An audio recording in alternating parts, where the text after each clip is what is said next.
Hello students, how are you all? I hope you all are fine. In previous videos, we have studied about the animal breeding. Here, we will study about the breeding in the plants. And the objective is the same. To gain the high yielding variety plants that is resist to the environmental stress and diseases, and also is able to give the high yield. Is it clear? Actually, why we needed the plant breeding programs? As we know, in our country, the population is growing more rapidly.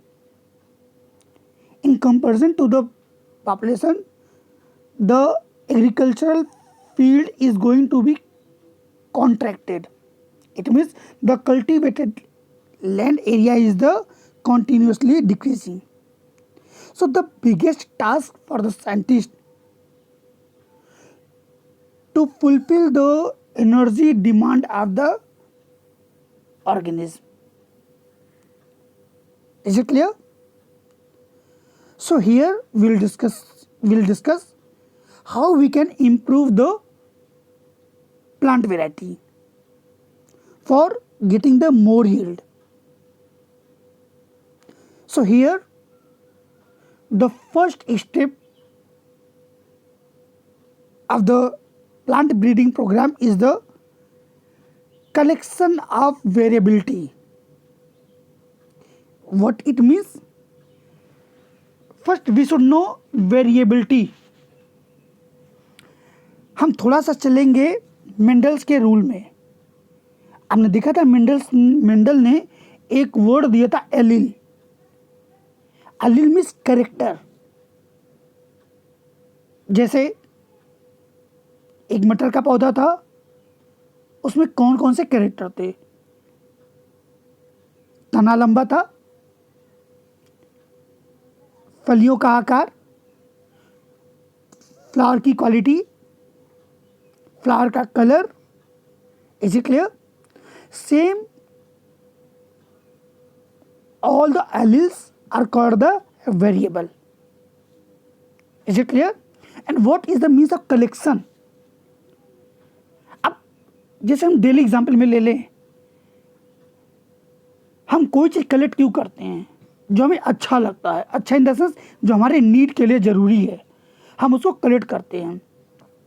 ऐसे इस संसार में या हमारे जितने भी available resources हैं plants के, जिनसे मुझे हाई यील्डिंग लेना है, तो उसमें से मुझे एक सुपर क्वालिटी का एक प्लांट को कलेक्ट करना है.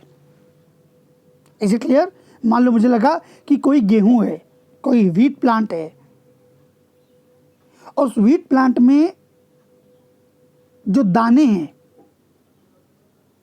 उसमें प्रोटीन की क्वालिटी बड़ी अच्छी है. क्लियर? और दूसरा एक मैंने प्लांट देखा जिसमें अच्छा उसमें प्रोटीन की, एक प्लांट में प्रोटीन की क्वालिटी बड़ी अच्छी है, लेकिन जो उसके दाने हैं उसकी साइज छोटी है. और वही दूसरी वैरायटी को मैं देखता हूं कि प्रोटीन की क्वालिटी तो बहुत कम है उसमें, बट उसमें जो दाने की साइज है वो बड़ी है. Is it clear? सो ऐसे ही अलग अलग वेरिएबल्स को हमने कलेक्ट किया. अब ऐसे मैंने कोई प्लांट देखा जिसका स्टेम बहुत लंबा है,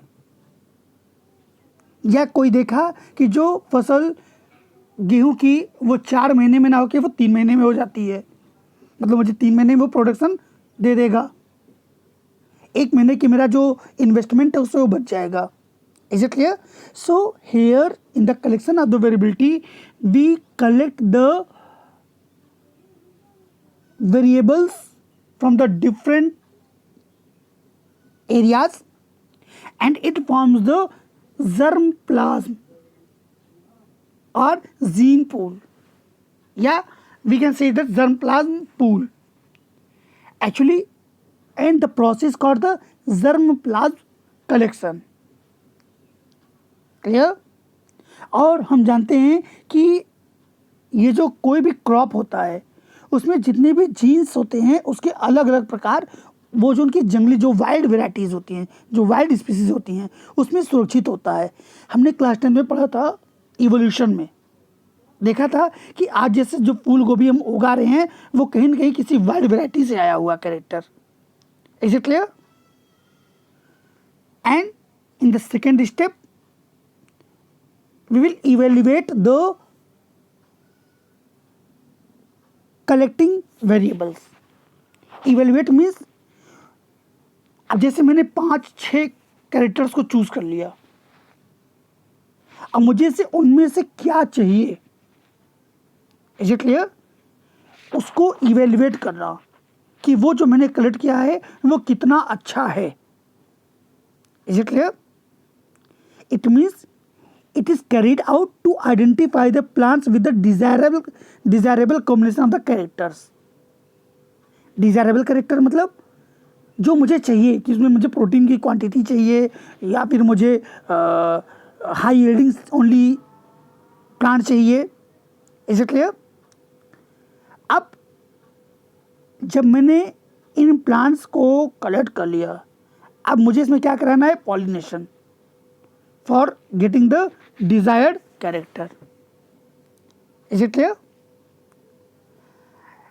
इससे क्या होगा? वो जो प्लांट्स हमने लिया है उनसे हम ऐसे प्लांट्स का जनरेशन करेंगे जिससे हम एक प्योर लाइन को गेन कर सके। I hope you are understanding. Evaluation and selection of the parents means हमें ऐसे पेरेंट को सिलेक्ट करना है, उसकी क्वालिटी पहले इवेलुएट करना है। इवेल्युएशन के बाद हमें क्या करना है? उसको सिलेक्ट करना है कि हमें उसको अगले जनरेशन के लिए उसके बीच में क्या कराना है? फर्टिलाइजेशन और पॉलिनेशन कराना है। Clear? Now, in the third step, here you can see the cross hybridization among the selected parents. Cross hybridization means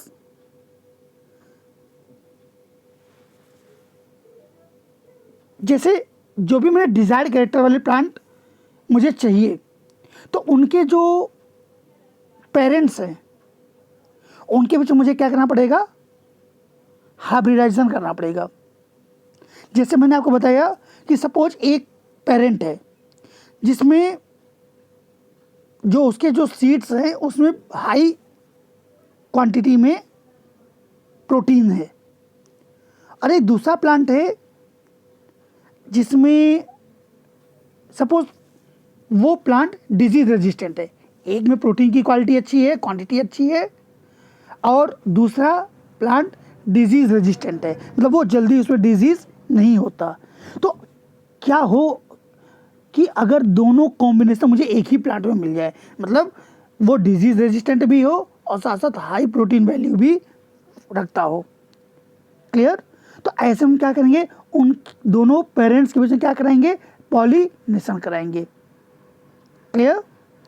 और ऐसे पॉलिनेशन करा के, फर्टिलाइजेशन करा के हमने क्या किया? एक ऐसे प्लांट को ग्रो करा लिया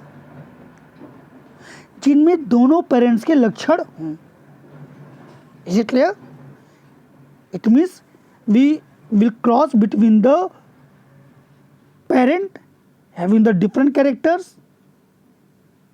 for obtaining the such kind of plant that have the ability to give the high yielding protein as well as having the capability to resist the disease. Is it clear?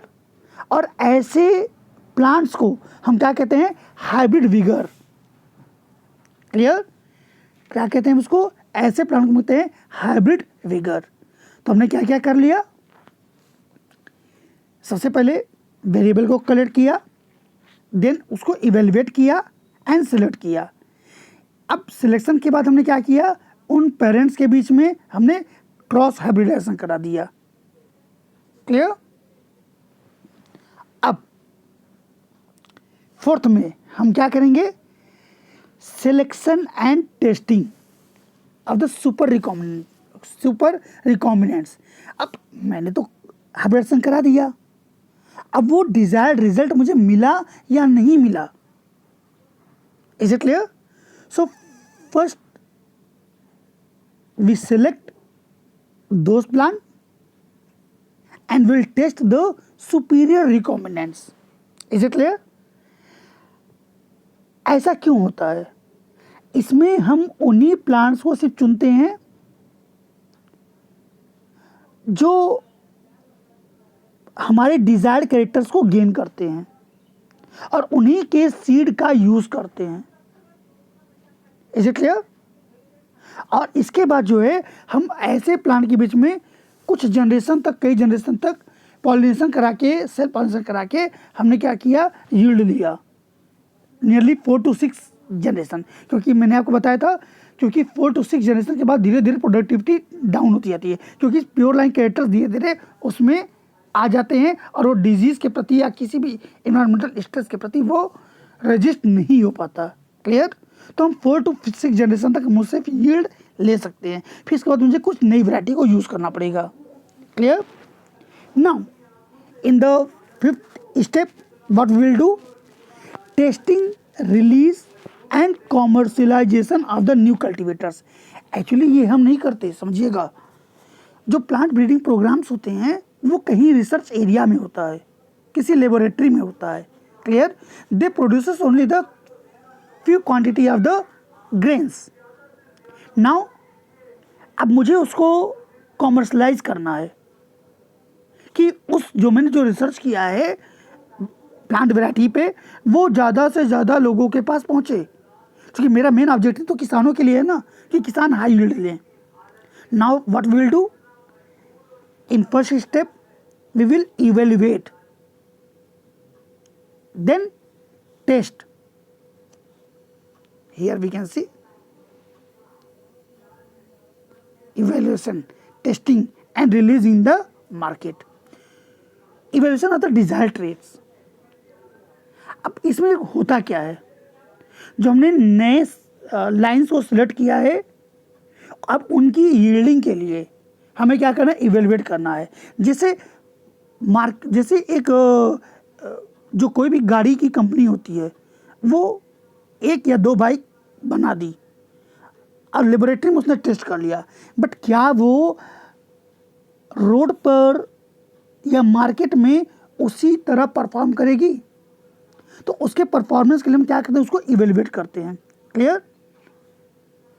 तो अलग अलग जो उसकी quality होती है उसके यहाँ पर हम उसको अपने रिसर्च फील्ड में इवेलुएट करते हैं.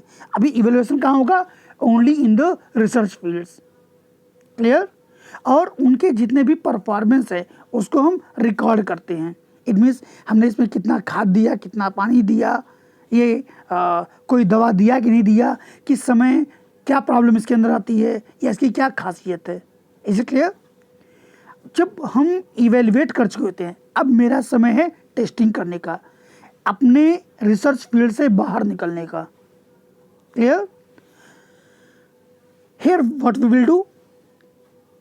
We test these seeds into the farmers land. Clear? अब इसमें बहुत ज़्यादा कुछ नहीं होता जहाँ तक मुझे लगता है. The seed that are produced in the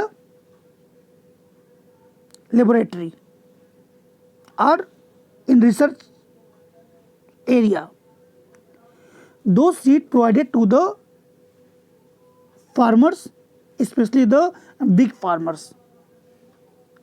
और मेरे ख्याल से गवर्नमेंट अनुबंध करती होगी, अगर फेल तो होता है तो वो मैं क्षतिपूर्ति करूंगा, अगर जो प्रोडक्शन होगा वो मैं आपसे ले लूंगा। Is it clear? I hope so कि ऐसा कुछ होता होगा, तभी वो किसान तैयार होता होगा उस नए वैरायटी को यूज़ करने के लिए, क्योंकि सिक्योरिटी की बात होती है ना। Anyway, now the farmer will sow the seed into their fields when the result will be expected is find good on the expectation level, then these seeds were collected by the company. Now this seed will release into the market. Is it clear? So there are the 3 steps in the testing, release and commercialization of the new cultivators. What हमने जो desired character laboratory में बनाया था research field में, अब मैंने उसको क्या किया, इवेलुएट किया। सबसे पहले इवेलुएट किया, देन उसको मैं टेस्ट करूँगा किसमें, किसी भी किसान के फील्ड में। फिर इसके बाद हमने उसको किसान से लिया और अब उसके बाद मैंने उसको क्या किया, मार्केट में रिलीज कर दिया। Is it clear? Now green revolution. What is green revolution? In Hindi it is called the Harit Kranti. The founder of the green revolution or the father of the green revolution in the India is the Dr. M.S. Swaminathan, while in worldwide it was the Dr. Norman Borlaug. Is it clear? We will talk few description about the Dr. M.S. Swaminathan. He was born in the Tamil Nadu in the Kumbakonam district in 1925, and in 1952 he did his PhD in the Cambridge University, from the Cambridge University, and nearly he get the DSc, Doctor in Science, from the 33 universities. He got the degrees of the DSc from the 33 universities, and he worked in the heredity, cytological genetics, and also the plant breeding. He was the main contributor in the agricultural field of India. In India, in 1966, Dr. M.S. Swaminathan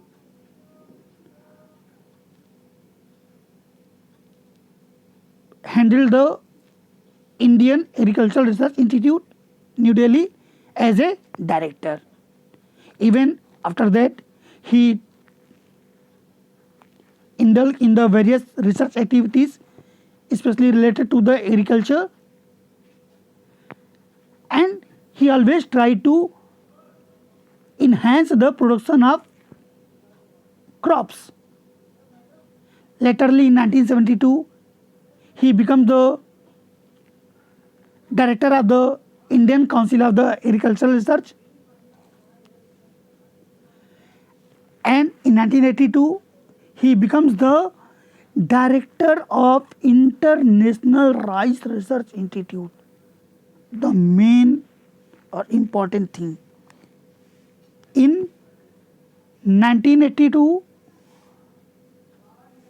Dr. M.S. Swaminathan becomes the director of International Rice Research Institute, Manila. It is the capital of Philippines. Clear? Now,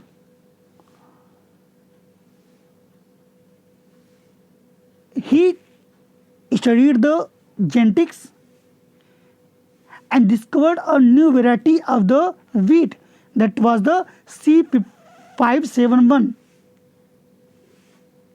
and he worked with the Dr. Borlaug and discovered the dwarf varieties of the wheat, like the Sonara 64, Lerma Rose 644, and Pusa Lerma K68, Malvika Sonalika, Sarvati Sonara, Kalnar Sona, and so on.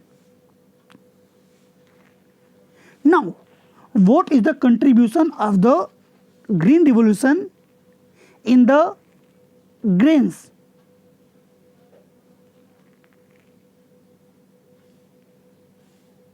The Green Revolution mainly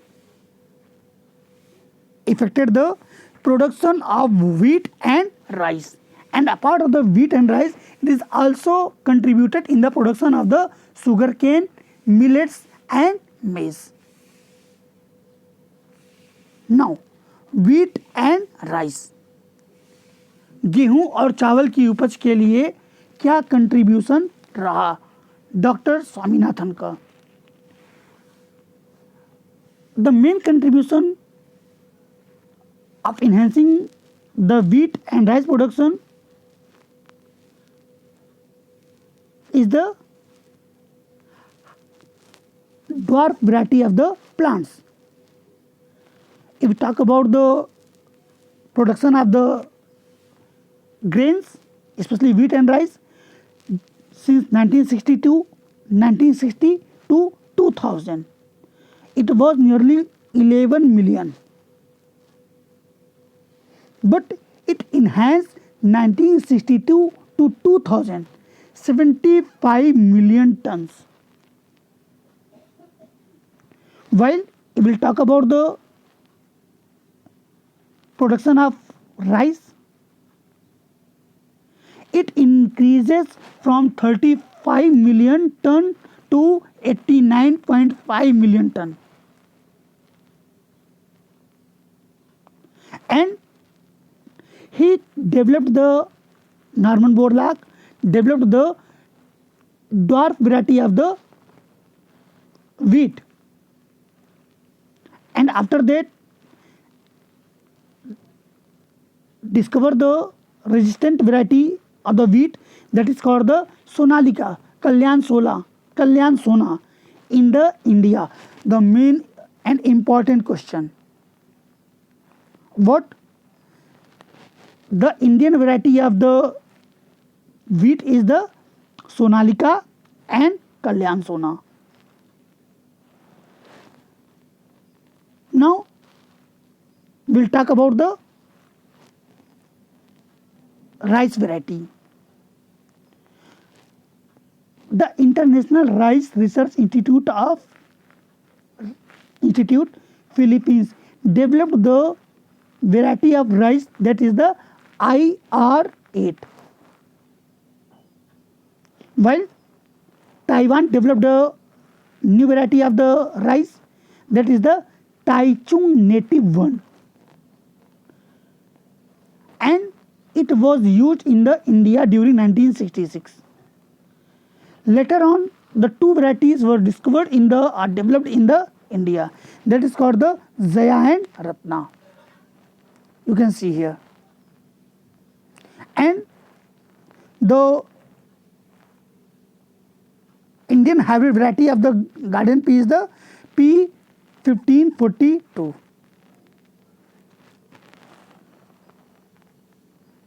Now, what is the role of Green Revolution in the production of sugarcane?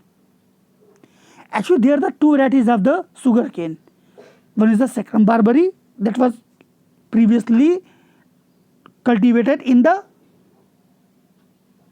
North India, while the Saccharum officinarum was used in the South India.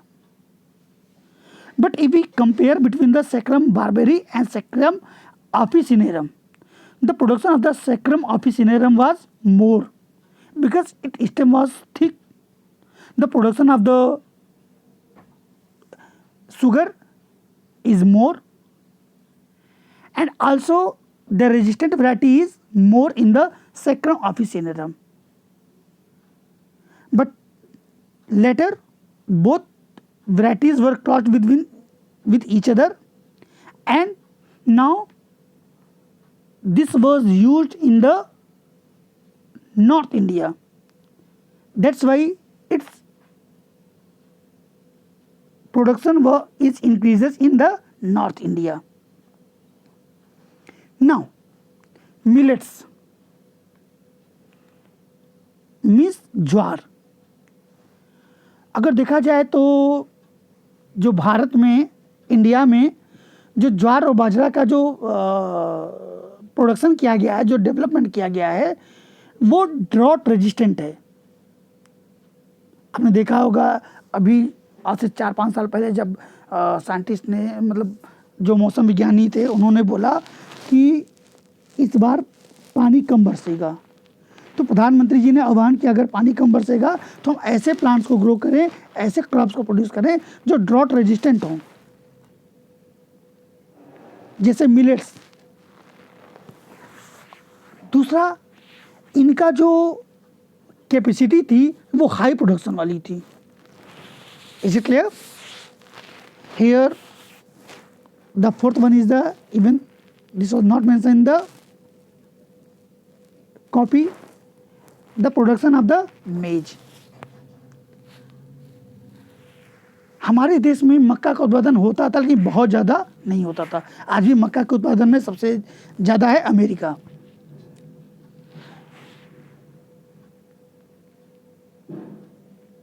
होता क्या है, जो मक्के की जो main hybrid जो species थी, उनका हमने क्या किया, फिर से हाइब्रिडाइज कराया. उनके जो इनब्रीड लाइन्स थे उनमें क्या किया, हाइब्रिडाइज कराया. इससे क्या हुआ, जो हमें जो प्रोडक्ट मिला, जो उनका जो सीड मिला, वो ज़्यादा डेवलप्ड थे, हाई डेवलप्ड सीड थे. Is it clear? और उनका हमने क्या किया, सिलेक्शन किया. और सिलेक्शन करने के बाद हमने क्या किया, उनसे नई नई वैरायटीज़ को ऑब्टेन किया. और आज हम देखते हैं मक्के के प्रोडक्शन में हम भी एक अच्छी भूमिका निभाते हैं.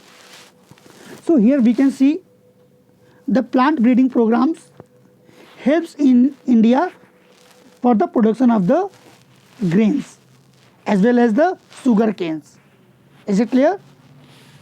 Now in the next video we will study about the disease resistant plant and tissue culture, single cell protein, biofortification. Is it clear?